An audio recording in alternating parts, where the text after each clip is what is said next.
Hello guys, it is the Gaming Weasel back again with Nidus and his beginner guide build video. Now, Nidus is one of my personal favorite Warframes inside of the game. He's very fun, very active, very survivable. He is very good in boosting one of your teammates' power strength, reducing the damage, incoming damage, and of course buffing your gun with one certain little augment. Now, Nidus, in my opinion, is very fun, as I said. I do love active frames, if you do not know. And he has a little special mutation gauge in the lower right corner. Now, this mutation gauge will, of course, have little 5 segments, and each one of those segments can be filled up by hitting an enemy, and then once you do that, you're going to get 1 mutation stack. It goes up to 100, and this is going to be one of the key features of Nidus himself.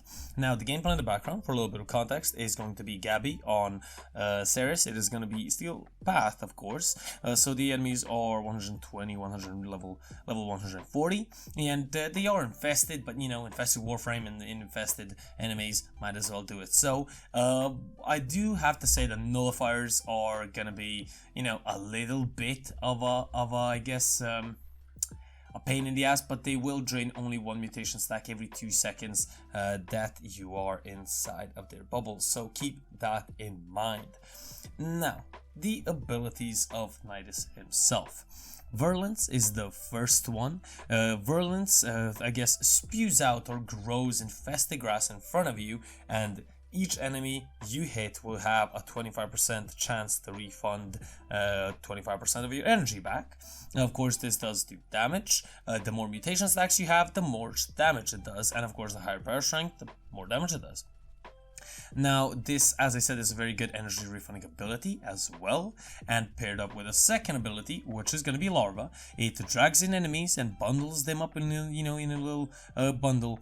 Will give you many mutation stacks. You will see in the gameplay that I gain mutation stacks really easily without any issue, but this is Steel Path, more enemies, more hits, and so on and so forth. The weapons are important with Nidus. I am using the Cedo as my primary and the Chrome Prime as my melee weapon. The second is not really that important, but you will see that I do use my weapons a lot. Of course, his abilities can kill and will kill at level 40 to 50, 60 enemies. You don't really have to worry about that, and they will kill at level 120 and 140.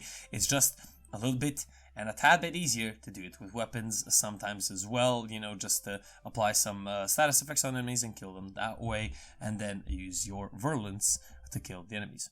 Parasitic Link is the third ability. Now, if you cast this ability on an ally, you will gain a certain amount of power strength. It does depend on your power strength of your Nidus and the mods that you equipped.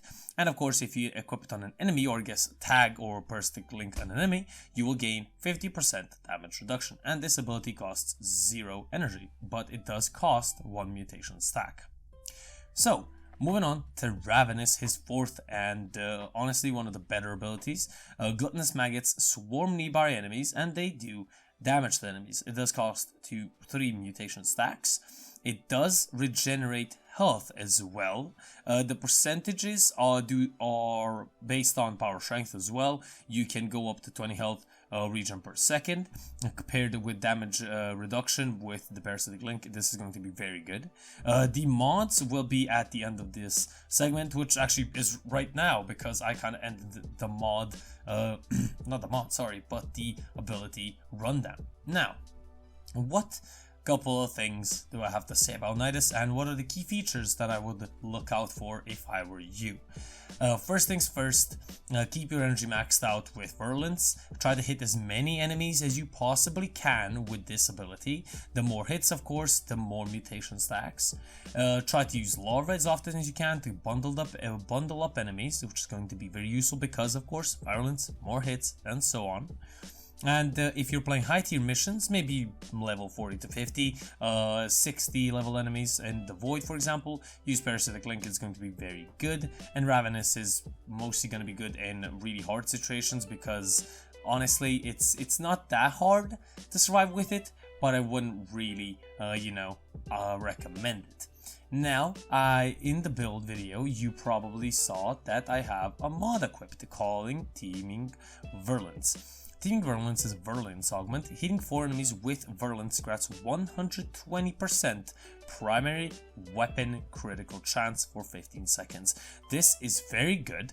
Very, very good. You can put this on, for example, let's say the Kuba Brahma or the Tenant Envoy, which I made a video on that you can check out on my channel.